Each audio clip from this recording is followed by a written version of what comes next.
तो आज हम प्रयागराज के एक मोहल्ले में जिसका नाम है मालवीय नगर, वहाँ पे आए हैं। और मालवीय नगर के बारे में आपको एक अनेक्डोट बताऊं तो हिंदू महासभा के संस्थापक सदस्यों में से एक भारत रत्न पंडित मदन मोहन मालवीय, जिनको हम महामना के भी नाम से जानते हैं, उनकी भी जन्मस्थली यही मोहल्ला प्रयागराज का रहा है। आज हम इसी मोहल्ले में एक लॉज में आए हैं जहाँ पे कुछ प्रतियोगी छात्र रहते हैं और कुछ अपनी आजीविका कमाने वाले नॉर्मल लोग भी किराए पे रहते हैं। आइए देखते हैं चुनाव में इनकी क्या सहभागिता है, ये लोग राजनीतिक रूप से कितने एक्टिव हैं और क्या ये अपने आप को देश की राजनीति का एक स्टेक होल्डर मानते हैं या नहीं। इस चुनाव के दौर में जब 5 चरणों के चुनाव संपन्न हो चुके हैं, राजनीतिक शुचिता दिन प्रतिदिन नए नए गोते ले रही हो, चुनावी डिस्कोर्स में मंगलसूत्र, भैंस, वोट जिहाद जैसे मुद्दे चरम रूप से चल रहे हों, बार बार उन पर जिक्र हो रहा है, विपक्षी पार्टियां और सत्ता पक्ष एक दूसरे पे आरोप और प्रत्यारोपों की बौछार किए पड़े हैं। तो आइए देखते हैं हमारी खास पेशकश प्रयागराज के मन में क्या है। इन छात्रों से बात करते हैं, मैं भी एक छात्र ही हूँ, पर इनसे बात करते हैं और देखते हैं वर्तमान चुनाव के लेकर इनके क्या राय हैं, इनके क्या विचार हैं। आइए मेरे साथ चलते हैं। तो नमस्कार भैया, आपका नाम? मेरा नाम कुंवर वैभव सिंह है। और आप यहाँ पे? जी मैं कॉन्ट्रैक्टर हूँ। अच्छा अच्छा। और मैं यहाँ पे रह के अपना काम विकास करता रहता हूँ। जी गवर्नमेंट कॉन्ट्रैक्टर हूँ। गवर्नमेंट कॉन्ट्रैक्टर हैं। तो जैसा कि भैया ने बताया कि भैया गवर्नमेंट कॉन्ट्रैक्टर हैं, तो आइए पहले भैया से ही कुछ सवाल पूछते हैं वर्तमान सरकार के बारे में। तो भैया, जो वर्तमान सरकार चल रही है देश में, भारतीय जनता पार्टी की सरकार, पिछले 10 सालों से वो सत्ता में है। आप पहले तो सबसे हमें ये बताइए कि इन 10 सालों के कामकाज से क्या आप संतुष्ट हैं या नहीं? नहीं, मैं 100% तो संतुष्ट नहीं हूँ। उसका रीज़न ये है कि मैं जहाँ रहता हूँ ये एक लॉज है। यहाँ बहुत सारे पढ़ने वाले छात्र रहते हैं, प्रतियोगी छात्र रहते हैं। लगातार 2 साल, 4 साल, 5 साल से वो मेहनत कर रहे हैं। उनके घर वाले किस तरीके से पैसा भेज रहे हैं, क्या समस्याएं हो रही हैं, वो वही समझ पा रहे हैं। लेकिन सरकार की नाकामी ये है कि ना तो कोई वैकेंसी आ रही है, और जो भी वैकेंसी आ रही है उसका पहले ही पेपर लीक हो जा रहा है। इससे अच्छा तो पहले अखिलेश सरकार थी, जिसको लोग बोलते थे भ्रष्टाचार है, वो कम से कम पेपर तो कराता था। कई सारी भर्तियों का भी तो किया उन्होंने जी। तो इस वजह से हम संतुष्ट नहीं हैं। उसके बाद बहुत सारी चीज़ें हैं। इसी के फॉलो अप मेरा अगला सवाल आता है आपसे। अभी हम उस विषय पर विस्तार में बात करेंगे और भी लोगों से उनके विचार जानेंगे। फॉलो अप क्वेश्चन मेरा ये है कि क्या आपको लगता है या क्या आप इस बात से एग्री करते हैं कि देश में फिर से एनडीए लेड भाजपा को फिर से मैंडेट मिलना चाहिए या सरकार बनाने का मौका मिलना चाहिए? क्या आप इस बात से एग्री करते हैं या अपनी राय बताएं? नहीं, हम बिल्कुल एग्री नहीं करते। हम चाहते हैं कि भारत का प्रधानमंत्री एक बार राहुल गांधी जी हो, ठीक। और हम वो युवा हैं, पढ़े लिखे हैं, उनसे उम्मीद है, युवाओं की उम्मीद है ये कि वो युवाओं के लिए कुछ अच्छा करेंगे जी। तो जैसा कि भैया ने कहा कि भैया प्रधानमंत्री पद के रूप में दोबारा नरेंद्र मोदी जी को नहीं देखना चाहते हैं, भैया की पसंद है कांग्रेस पार्टी के लीडर राहुल गांधी। आइए अब कुछ और लोगों से जानते हैं कि उनके क्या विचार हैं वर्तमान सरकार के विषय में, जो प्रेजेंट डिस्पेंसेशन एट वर्किंग है उसके विषय में लोगों की क्या राय है। आइए जानते हैं। नमस्कार भैया। आपका नाम? मैं पवन पाल जी, आराम से रिलैक्स होके बोलिए। कोई फतेहपुर से हूँ और मैं यहाँ इलाहाबाद में एक डिफेंस की तैयारी कर रहा हूँ। अच्छा। अभी एनडीए का एग्ज़ाम दिया हूँ, उसमें मेरा नहीं हुआ है, फिर प्रयासरत हूँ अगले अटेम्प्ट के लिए। तो अभी जैसा कि ये बता रहे हैं कि ये डिफेंस के छात्र हैं और एनडीए के लिए अभी इन्होंने एग्ज़ाम दिया, उन्होंने नहीं हुआ, फिर से लगे हुए हैं। साथ जीवन में असफलताएं चलती रहती हैं, लेकिन आपका लगे रहना और उस जगह पे खड़े रहना काफ़ी इंपॉर्टेंट होता है। तो नेवर लूज होप। खैर आगे चलते हैं आगे अपनी बात पे कि आप बताइए जो वर्तमान सरकार है, क्या उसके कामकाज से पिछले 10 सालों में जो कुछ हुआ है, क्या आप उससे संतुष्ट हैं? जी, पूर्णतः तो कोई नहीं संतुष्ट हो सकता है, क्योंकि सरकार कोई उसकी योजनाएं गलत भी हो सकती हैं, सही भी हो सकती हैं। योजनाएं हमेशा सही रहती हैं, लेकिन उसके नीचे जो कर्मचारी होते हैं वो कभी उनकी योजनाओं में लागू करना, पूर्णतः लागू ना हो पाना, बीच बीच में लोगों का भ्रष्टाचार होना, उसके लिए ऊपर जो बैठे लोगों का नाम बदनाम होता है। इसलिए कहीं ना कहीं कुछ ना कुछ बीच में दिक्कत होती रहती है लगातार। तो जैसा कि ये कह रहे हैं कि ये सरकार से, देखिए ये तो मानव स्वभाव है कि कोई किसी से 100% संतुष्ट तो नहीं रह सकता है, फिर भी ये कह रहे हैं कि कुछ काम इनको पसंद आते हैं, कुछ नहीं। और इनका जो मेन कंसर्न ये है कि योजनाएं तो अच्छी बनती हैं, पर ग्राउंड लेवल तक उनका एग्जीक्यूशन एक इश्यू है, जिस पे मुझे लगता है कि कई लोग इस मत से सहमत होंगे, जो विपक्ष के भी हैं और सत्ता पक्ष के भी, क्योंकि योजनाएं जब आप मैंडेट लेके जाते हैं जनता का, तो जाहिर सी बात है आप नियम बनाने के लिए जा रहे हैं। हमारी गवर्नमेंट में 3 पार्ट होते हैं, एग्जीक्यूटिव, लेजिस्लेचर, जुडिशरी।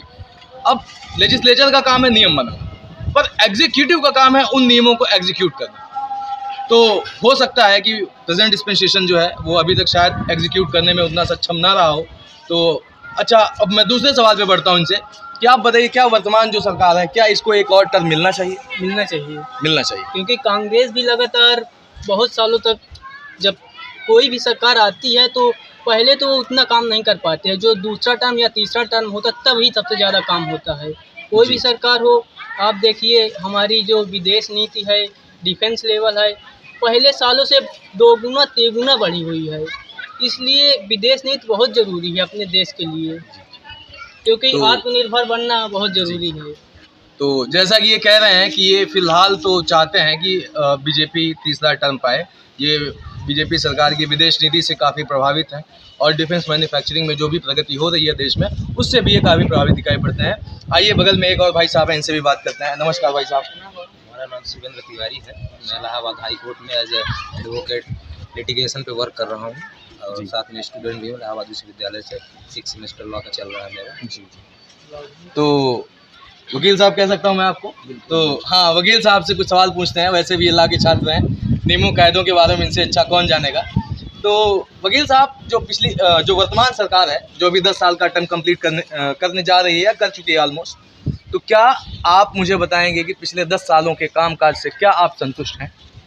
देखिए, भाजपा सरकार विगत 10 वर्षों से है और अभी आम चुनाव भी चल रहे हैं। लोकतंत्र का बहुत बड़ा चुनाव है, जो पर्व के नाम से ये लोग कहते हैं। सरकार का जो है कार्य तो काफ़ी ज़्यादा हद तक ठीक था, लेकिन हाँ ये है कि कुछ चीज़ें जो है गड़बड़ थी। जैसे कि मान के चलिए, कभी चुनाव का जब आयोजन होने वाला था, उससे पहले जो है सुप्रीम कोर्ट का एक फैसला आया था इलेक्टोरल बॉन्ड पे, जो 2017 में अरुण जेटली जी ले आए थे और 2018 में लागू हुआ था। उस पर जो है जब वहाँ पे बात हुई कि आप इलेक्टोरल बॉन्ड SBI के द्वारा जब आपको मिलेगा, तो उसमें प्रॉफिट 2% बढ़ाने की बात की गई, मतलब प्रॉफिट की बात की गई। लेकिन प्रॉब्लम उसमें ये आया कि जो है कि प्रॉफिट जो था उसमें लिमिट नहीं लगाया गया। कोई कंपनी, जैसे कि कोई भी उद्योगपति है, छोटी से लेकर के बड़ी तक जो भी है, वो जब देते थे तो जो है तो किसी भी जो सत्तारूढ़ पार्टी है, जो जिसकी सरकार है, उसको ज़्यादा मिलता था। लाजमी सी बात है कि आपका सत्ता है, आपका प्रभुत्व है, तो आपको मिलेगा, और सभी पार्टियों को थोड़ा से ज़्यादा थोड़ा बहुत मिलता था। लेकिन उस चीज़ को बहुत ज़्यादा लेने लगे, उसमें कोई उसका जो है रूप नहीं दिखाया जाता था, कोई उसका प्रारूप नहीं दिखाया जाता था कि प्रॉफिट कितना दिया जा रहा है। आप 10 रुपये की कमाई कर रहे हैं, आप जो है सामने सरकार को जो है 20 रुपये देने की क्षमता कर रहे हैं। तो ये सारी चीज़ें कहीं ना कहीं भ्रष्टाचार के रूप में आता था। वकील साहब, मैं इस सवाल पे आपसे डिटेल में आऊँगा। फिलहाल बस सवाल ये है कि चलिए मैं अपना नेक्स्ट सप्लीमेंट्री सवाल इसी में पूछ लेता हूँ। क्या आपको लगता है कि प्रेजेंट डिस्पेंसेशन को, जो प्रेजेंट रूलिंग डिस्पेंसेशन है, क्या इसको एक और टर्म मिलना चाहिए या नहीं? देखिए, मिलने की बात तो भाई अब ये तो जनता जनार्दन के ऊपर डिपेंड करता है, हम और आप के ऊपर डिपेंड करता है कि चुनाव का ये जो चल रहा है समागम, इसमें कौन सरकार आएगी कौन जाएगी ये तो समय बताएगा। लेकिन हाँ ये है कि 10 साल की विगत सरकार में कुछ कामें हुए हैं, कुछ ऐसी चीज़ें हैं जो कि प्रतिकूल हुआ है, जो कि मतलब कि जनता जनार्दन में 60% लोग खुश हैं तो 40% नाखुश हैं, जो कि जीवन में मतलब कि बहुत ज़रूरी है। तो मुझे लगता है जो है कि कोशिश इनको करनी चाहिए। लेकिन हाँ ये है कि अगर जो कि रूलिंग पार्टी के साथ साथ जो है जो अपोजिशन का है उसको भी मौका मिलना चाहिए। लेकिन हालांकि भाजपा की कुछ चीज़ें बहुत अच्छी थी, जैसे छात्रों के प्रति, तो छात्र तो बहुत नाखुश हैं, हम भी नाखुश ही हैं, क्योंकि हमारा भी तो जीवन छात्र से ही व्यतीत हुआ है, छात्र जीवन से।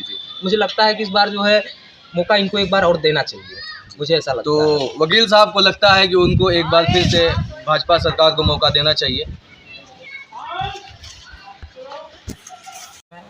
इनके भी विचार जानते हैं, इनके क्या विचार हैं। तो नमस्कार, आपका नाम? थोड़ा तेज बोलिए। विकास शुक्ला।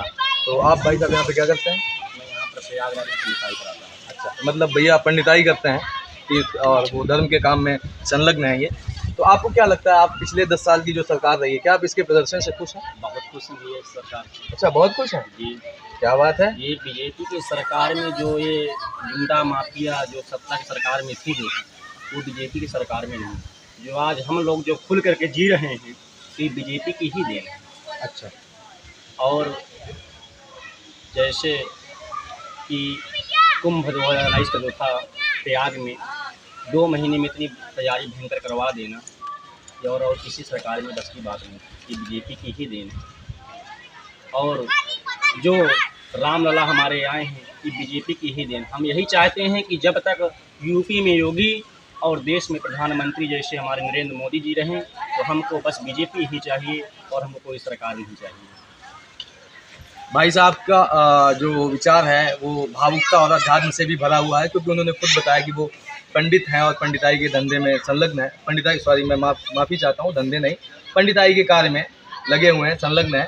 तो आध्यात्मिकता और भावुकता का मिश्रण है उनके विचारों में। तो मैं आगे अब जानना चाहता हूँ जो कुछ ज्वलंत मुद्दे हैं इस चुनाव में, उन पे मैं इन सब के विचार फिर से जानना चाहूँगा। तो भैया, पहला मुद्दा ये है कि पूरा जो भाजपा का इकोसिस्टम है वो कह रहा है कि जो इंडिया अलायंस है वो बहुत ज़्यादा प्रो मुस्लिम हो गया। उनके मैनिफेस्टो को आप देख लीजिए, उनके भाषणों को देख लीजिए, तो पूरी तरह से उनमें मुस्लिम तुष्टीकरण की छाप दिखती है। तो आप इस पे क्या कहना चाहेंगे? आप हमको ये बताइए पहले कि क्या मुस्लिम इस देश के नागरिक नहीं है क्या उनकी बात नहीं होनी चाहिए क्या? उनकी भी तो बात होनी चाहिए। क्या संविधान उनको अधिकार नहीं देता क्या? तो अगर संविधान उनको अधिकार देता है तो इनकी बात करना कौन सी बुरी बात है? अगर भाजपा सिर्फ हिंदू कर रही है तो क्या देश की सारी पार्टियां हिंदू करेंगी? अरे देश में नागरिक तो हर कोई है, हिंदू हो, मुस्लिम हो, सिख हो, ईसाई हो, तो सबको समान अधिकार है। तो हम क्यों नहीं बात कर रहे हैं? तो जैसा कि भैया कहते हैं कि भैया कह रहे हैं कि मुसलमान भी देश के नागरिक हैं और उनकी बात करने में कोई विवाद का विषय या कोई चिंता का विषय नहीं होना चाहिए। और ये एक तरह से कहा जाए तो एक पॉलिटिकल रेटोरिक है जो कि बीजेपी अपना रही है। आप यही कहना चाहते हैं? तो अब यही बात अगर मैं दूसरे पक्ष से पूछूंगा तो ऑब्वियस सी बात है कि वो नए तरह के डाटाज लाएंगे, वो प्रधानमंत्री की जो आर्थिक सलाहकार समिति है उसकी रिपोर्ट का जिक्र करेंगे, और ये हिंदू मुस्लिम विवाद चलता ही रहेगा और अनंत काल तक डिबेट चलती रहेगी और हम किसी एक परफेक्ट कंक्लूजन पे नहीं पहुंचेंगे। तो मैं अपने अगले सवाल पे चलता हूं, जो कि मैं वकील साहब से पूछना चाहूँगा कि वकील साहब, हम देख रहे हैं कई सीनियर लॉयर्स जो हैं, स्पेशली जो बहुत सीनियर लॉयर्स हैं, वो हमेशा सवाल उठा रहे हैं कि सरकार ने हमेशा कोशिश की है कि वो इंस्टीट्यूशंस पे प्रेशर बनाए, सुप्रीम कोर्ट पे प्रेशर, इलेक्शन कमीशन पे प्रेशर, और ये हम आए दिन न्यूज़ रिपोर्ट्स में पढ़ते रहते हैं कि कोर्ट और एग्जीक्यूटिव, जुडिशरी और एग्जीक्यूटिव के बीच एक टसल चल रही है। तो आप किस हद तक इस बात से सहमत हैं? क्या आपको लगता है कि सच में जुडिशरी और एग्जीक्यूटिव के बीच कोई टसल चल रही है? क्या आपको लगता है कि केंद्र सरकार ज़्यादा दबाव डाल रही है कोर्ट पे? क्या आपको लगता है कि कोर्ट जुडिशियल एक्टिविज्म कर रहे हैं? आप इन सब सवालों पे अपना पक्ष रख सकते हैं। देखिए, जहाँ तक है मेरा ओपिनियन, अगर तो एग्जीक्यूटिव और जुडिशरी दोनों अलग अलग, दोनों का एक अलग अलग फ्रीडम है, सेपरेशन ऑफ पावर है, जो कि आप देखे हैं, पढ़े होंगे तो आपको पता ही अच्छे से। हालांकि लोग कहते हैं, देखने में लगता है कि अगर जो सत्तारूढ़ पार्टी है वो थोड़ा ज़्यादा प्रभुत्वशाली है, तो देखने में लगता है कि अगर कोई डिसीजन सुप्रीम कोर्ट का या हाई कोर्ट या अधीनस्थ न्यायालय का आ रहा है तो ये लगता है कि हो सकता है कि सरकार दबाव डालती हो, या बड़े बड़े केसों में जो है अपने पक्ष में निर्णय आना, जैसे कि रामलला का निर्णय आना, जैसे कि बाबरी मस्जिद वाला मैटर उठा है उसमें रिपोर्ट आना, जांच आना, ये सारी चीज़ें देख के हम कहते हैं, अगर बात करें मुस्लिम समुदाय की या कांग्रेस पार्टी की बात करें, यहाँ पूरा जो है आपकी इंडी गठबंधन जो है, तो उनको वो तो यही कहेंगे जो है कि जैसे कि सरकार के द्वारा सुप्रीम कोर्ट या हम कहते हैं कि पूरी जुडिशरी जो है वो बहुत ज़्यादा जो है प्रेशर में आ जाती है, जिसे कहते हैं कि कहते कंप्रोमाइज़ हो जा रही है। तो ऐसा है नहीं। हाँ, कुछ चीज़ें ऐसे कि क्या है कि कहीं न कहीं जो कि कुछ ऐसे हमारे नेता हैं जो कि अपोजिशन और रूलिंग दोनों पार्टियां में हैं, जो कि दबाव डालने की कोशिश करते हैं, लेकिन अपनी जुडिशरी का जो लेवल है वो थोड़ा अलग है। हमारे संविधान में एक अलग उसको दर्जा दिया गया है, तो ऐसा बिल्कुल नहीं है। मैं इससे असहमत हूँ। जो है अपनी जुडिशरी अलग तरीके से एकदम स्वतंत्र होकर एकदम निष्पक्ष तरीके से कार्य कर रही है, जो कि हमेशा अनवरत करती रहेगी। तो वकील साहब का कहना है कि ये सारी बातें जो हैं टसल की और जो बातें हैं कॉम्प्रोमाइज़ जुडिशरी की चल रही हैं, ये सब बातें आधारहीन हैं, इनमें कोई तथ्य नहीं है, और इनको भारत की न्यायिक व्यवस्था पे पूरा भरोसा है, और खुद वो एक प्रैक्टिशनर हैं, लॉ प्रैक्टिस भी करेंगे आगे भविष्य में, तो उनसे बेहतरीन इस चीज़ के विषय में कोई नहीं जान पाएगा। अब हमने राष्ट्रीय मुद्दों की, तो खैर राष्ट्रीय मुद्दे बहुत बड़े हैं, तो उन पर हम बहुत डीप चर्चा नहीं कर पाएंगे। तो अब आते हैं प्रयागराज के मुद्दों पे, प्रयागराज की बात पे। इस बार आपको विदित हो तो प्रयागराज से भाजपा की ओर से नीरज त्रिपाठी जी उम्मीदवार हैं, और वहीं इंडिया अलायंस से उज्ज्वल रमन सिंह, जो कि यहाँ के भूतपूर्व सांसद कुंवर रेवती रमन सिंह के सुपुत्र हैं, वो चुनावी ताल ठोक रहे हैं। तो आइए जानते हैं इन दोनों कैंडिडेट्स के विषय में हमारे साथियों का क्या विचार है। तो भैया एक बार फिर से आप ही के पास में आता हूँ, आप बताइए नीरज त्रिपाठी या उज्ज्वल रमण सिंह, आपको कौन सा कैंडिडेट पसंद है या आप जिससे एग्री करते हैं? उज्ज्वल रमण सिंह। उज्ज्वल रमण सिंह। जी। तो जैसा कि भैया कह रहे हैं उज्ज्वल रमण सिंह, तो मैं जानना चाहूँगा कि उज्ज्वल रमण सिंह के विषय में ऐसी कुछ आप बातें बताइए जो कि हमारे दर्शकों को भी पता चले, और आप उनको क्यों समर्थन दे रहे हैं, उनका आप सपोर्ट क्यों कर रहे हैं, ये भी एक कारण आप हमें बताइए। पहली बात तो उज्ज्वल रमण सिंह का जो अनुभव है, लगभग 20 साल का राजनीतिक अनुभव है इनके पास। उन्होंने मंत्री के रूप में उत्तर प्रदेश सरकार में काम किया, वो 2 बार विधायक रहे हैं, वो यहाँ के क्षेत्र की जनता के बारे में जानते हैं, वो यहाँ के क्षेत्रीय नेता हैं। उनके पिताजी 7 बार विधायक और 3 बार के सांसद रहे हैं। तो हमको लगता है कि नीरज त्रिपाठी की अपेक्षा वो बेहतर कैंडिडेट है। और रही बात नीरज त्रिपाठी की, तो नीरज त्रिपाठी का तो आज तक कोई चर्चा ही नहीं था। जिस दिन भाजपा ने उनको प्रत्याशी बनाया, उस दिन भी लोग ये नहीं जान पाए थे कि नीरज त्रिपाठी कौन है। अगर वो अपने पिता केसीनाथ त्रिपाठी की वजह से वो जाने जाते हैं, बाकी ऐसा कुछ है नहीं। और ना ही वो यहाँ के क्षेत्रीय मुद्दों को जानते हैं।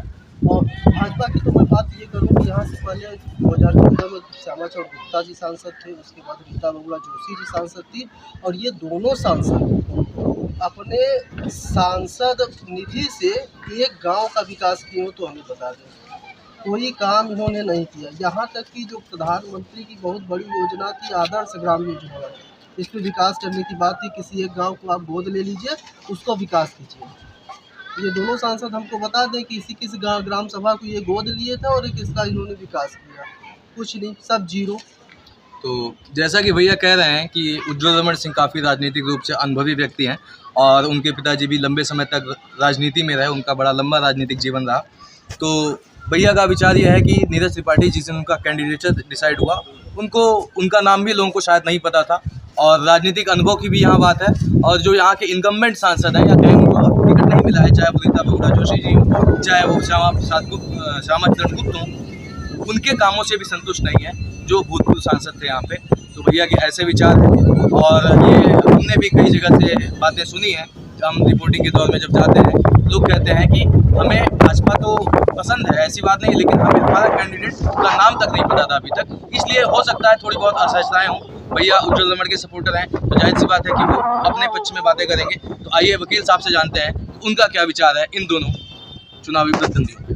वकील साहब, आपके क्या विचार हैं, बताइए। देखिए, जहाँ तक हमारे प्रयागराज लोकसभा बावन का जो प्रत्याशी हैं, जो कि कांग्रेस से हमारे माननीय उज्ज्वल रमण सिंह और भाजपा से नीरज तिवारी जी हैं, मेरा मानना है कि नाम जानने से जो है सरकार की नीतियों पे कार्य नहीं किया जाता है।